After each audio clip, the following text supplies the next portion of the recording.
একটা প্রশ্ন উত্থাপন করতে চাই, যেটা আমি আগের একটা সভাতে এখানে আমরা বিপ্লবী ওয়ার্কার্স পার্টি আয়োজিত আলোচনা সভায় আমরা বলেছিলাম, বাণিজ্য চুক্তি নিয়ে এই সরকার তারা যে অবস্থানে তারা আছেন, এটা তারা 12 তারিখে নির্বাচন হয়েছে, 9 ফেব্রুয়ারি বাণিজ্য চুক্তি হয়েছে। পার্লামেন্ট একটা ফুল সেশন করলো, সেই পার্লামেন্টে বাণিজ্য চুক্তি নিয়ে কোনো আলোচনা হলো না। এবং আমাকে জানিয়েছেন রুমিন ফারহানা যে একটা বেসরকারি বিল উত্থাপনের জন্য যে 5 জন সংসদ সদস্যের সম্মতি লাগে, তিনি সেই মানুষ তিনি জোগাড় করতে পারেননি। তিনি অনেকটা নোট অফ কি বলে না না না তিনি পয়েন্ট অফ অর্ডারে দাঁড়িয়ে কথা বলতে যে তিনি বাণিজ্য চুক্তির কথাটা বললেন, কিন্তু এটা কোনো আলোচনা হয়নি। এবং আপনারা ডক্টর মোয়াজ্জেম এখানে আমাদের আলোচনায় ছিলেন, এবং আপনারা যারা ইতিমধ্যে যারা জেনেছেন, সম্ভবত আমাদের ইতিহাসের সবচেয়ে খারাপ চুক্তি, সবচেয়ে বাজে চুক্তি হচ্ছে মার্কিন যুক্তরাষ্ট্রের সাথে স্বাক্ষরিত বাণিজ্য চুক্তি। এটা পার্লামেন্টে আলোচনা হওয়া দরকার। এবং আমি বলেছি, আমাদের ভূ রাজনৈতিক বা গ্লোবাল পলিটিক্সের জন্য হয়তো তাৎক্ষণিকভাবে চাইলে কালকে হয়তো এখান থেকে বেরিয়ে আসতে পারবো না, কিন্তু যদি আমরা সিদ্ধান্ত নিই এই চুক্তির মধ্যে অপশন আছে, সেই অপশনটাকে আমরা এক্সপ্লোর করতে পারি। মালয়েশিয়া বেরিয়ে আসছে, ভারত স্থগিত রেখেছে, মার্কিন যুক্তরাষ্ট্রের উচ্চ আদালতের চুক্তির ব্যাপারে একটা রায় হয়েছে, কিছু কিছু আমাদের অনুকূলে বেশ কিছু উদাহরণ আছে। সরকার চাইলে পার্লামেন্টে আলোচনা করে, সকল বিরোধী দল বাইরের দলগুলোকে আলোচনা করে, তারা ঐক্যবদ্ধ করে একটা ন্যাশনাল কনসেনসাস বিল্ড আপ করে এই চুক্তি থেকে সরকার বেরিয়ে আসার উদ্যোগ গ্রহণ করতে পারে। এবং আমি বলেছি, দেশপ্রেমের পরীক্ষাতে 100-তে 100 পাওয়ার প্রশ্ন, দেশপ্রেমের পরীক্ষায় 99 নাম্বার পেলেও ফেল।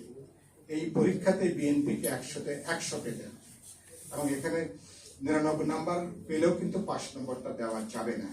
এবং বিএনপির জন্য এটা বড় একটা অগ্নি পরীক্ষার মতন।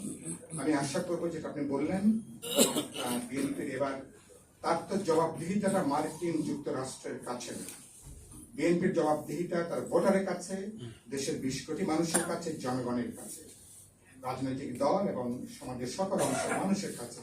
সেই জায়গা বিএনপি যদি মাথা সোজা করে দাঁড়াতে পারে, আমি বিশ্বাস করি সকল রাজনৈতিক দল, জনগণ বিএনপির এই অবস্থানটা তারা কিন্তু সমর্থন তারা ব্যক্ত করবেন, আসলে উদ্যোগ নেবেন।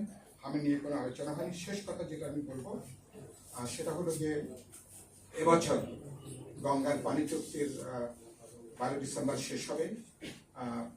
ডিসেম্বরের মধ্যে আমাদেরকে নতুন করে গঙ্গার পানি চুক্তি করতে হবে।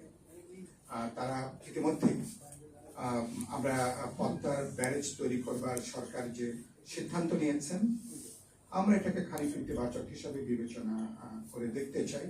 কিন্তু গুরুত্বপূর্ণ হচ্ছে এ ব্যাপারে পরিবেশগত সমীক্ষার যে প্রশ্ন এসছে, এর নেতিবাচক অভিজ্ঞতা কি হতে পারে, এগুলো দেখার যে প্রশ্ন এসছে, এগুলো সরকারকে বিবেচনার মধ্যে নেওয়া দরকার।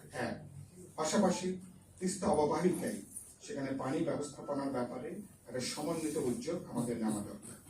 দুটো, এবং গতকাল দেখলাম তারেক রহমান সাহেব বললেন যে পদ্মা ব্যারেজের পাশাপাশি তিস্তার পানি ব্যবস্থাপনার ব্যাপারটা একই সাথে তারা এটাকে অব্যাহত রাখতে চান। ভালো উদ্যোগ, কিন্তু একই সাথে ভারত থেকে আমাদের 54টা নদীর, আমাদের অফির নদীর পানি প্রবাহে আমাদের যে ন্যায্য হিস্যার প্রশ্ন, এই দাবিটাকে জোরে সোরে উত্থাপন করা দরকার। বাংলাদেশে এখনো পর্যন্ত ইন্টারন্যাশনাল ব্যাপারে ওয়াটার ট্রিটিতে আমরা এখনো অনুস্বাক্ষর করিনি। সেখানে স্বাক্ষর করলে আমাদের ইন্টারন্যাশনাল কোর্টে যাওয়ার আমাদের আইনগত সুযোগটা বাড়বে। সরকার যদি সেখানে স্বাক্ষর করে, এটা আমাদের জন্য ইতিবাচক বিবেচনা হবে। সুতরাং ভারতের কাছ থেকে পানি চাওয়াটা ভারতের আমার দয়া দাক্ষিণ্যের প্রশ্ন না, এটা ন্যায্য অধিকার। সুতরাং আমরা সমতা, ন্যায্যতা, পারস্পরিক স্বার্থ এবং মর্যাদার ভিত্তিতে ভারতের সাথে যাবতীয় অমীমাংসিত সমস্যাগুলোকে আমরা সমাধান করে আমরা আসতে চাই। এবং আমি আশা করব সরকার সে ব্যাপারে তারা কার্যকর উদ্যোগ গ্রহণ করবেন। আর পশ্চিমবঙ্গে বিজেপির এই ভয়াবহ উত্থানের পরে, হিন্দুত্ববাদী সরকার ক্ষমতা যাওয়ার পরে, তারা ক্রমাগত উস্কানি তারা তৈরি করবার চেষ্টা করছেন। আমাদের বাংলাদেশের মানুষ এবার অভ্যুত্থানের পরে আমরা অসাধারণ ধর্মীয় সম্প্রীতির পরিচয় দিই। এটাই আমাদের শক্তি, এটাই আমাদের অর্জন। সুতরাং সেই সম্প্রীতির শক্তিটাকে এটাকে আমরা দৃঢ় রাখবো, ঐক্যবদ্ধ করবো। আমরা আমাদের ঐক্যটাকে কোনোভাবেই বিনষ্ট হতে দেবো না। ওদের কোনো উস্কানিতে বাংলাদেশে আমরা যেন পা না দিই, তাহলে কিন্তু ওরা কিন্তু চাইছে ওদের উস্কানির মধ্যে আমরাও যেন নতুন উস্কানি তৈরি করি। এটা কিন্তু আত্মঘাতী বিপদ ডেকে আনতে পারে আমাদের জন্য। ইতিমধ্যেই আমরা একটা নতুন উদাহরণ তৈরি করেছি সাম্প্রদায়িক সম্প্রীতি, জাতিগত ঐক্যে। সেই সম্প্রীতি জায়গাটাকে আমরা বহাল রাখতে চাই। আর শেষ কথা যেটা আমি বলবো, যেটা আমি বলছিলাম, তারেক রহমান আমি বললাম না যে তিনি ইতিহাস একটা বরপত্রের ভূমিকায় একটা সুযোগ তৈরি হয়েছে। তিনি একটা অসাম্প্রদায়িক, একটা গণতান্ত্রিক, একটা বহুত্ববাদী, একটা ইনক্লুসিভ সমাজের রাষ্ট্রের নেতৃত্ব প্রদান করবেন। এই জায়গা থেকে যদি বিএনপি, তারেক রহমান যদি ভূমিকা পালন করতে পারেন, বাংলাদেশের সামনে ভবিষ্যৎ আছে, বাংলাদেশের সামনে এগিয়ে যাওয়ার মতো সম্ভাবনা আছে। নানা চ্যালেঞ্জ আছে, নানা বৈরিতা আছে ভেতরে বাইরে, কিন্তু আমি বিশ্বাস করি মানুষ শেষ পর্যন্ত মানুষ আপনার কাজ দেখতে চায়। সুতরাং এই সুযোগটা, এই সরকার কোনো কারণে বিপর্যস্ত হলে বাংলাদেশ অতীতের চেয়ে তারা অভূতপূর্ব একটা বড় বিপদ, বড় ঝুঁকির মধ্যে পড়তে পারে। এবং আমি আমার এই কনসার্নটা ব্যক্ত করছি, আপনাদেরকে শুভেচ্ছা জানাই যে আমরা 3 মাস গেছে, 3 মাস মূল্যায়নের জন্য যথেষ্ট না, কিন্তু আমরা নাগরিকরা সরকারকে যৌক্তিক কাজে যেমন সমর্থন করব, সঠিক পদক্ষেপে সমর্থন করব। সরকার যদি কোনো ভুল পথে হাঁটে, দেশের জন্য বিপদ আনতে পারে, জনগণের স্বার্থের বিপক্ষে যেতে পারে, অবশ্যই তার বিরুদ্ধে আপনাকে সমালোচনা করতে হবে। কারণ এই যে চীনের একজন বিখ্যাত উইচিয়াং বলছিলেন, সমালোচক হচ্ছে আপনার সবচেয়ে বড় বন্ধু। সুতরাং সেই সমালোচনাকে অবশ্যই গ্রহণ করবার আমি আশা করি মানসিকতা সরকারের থাকবে।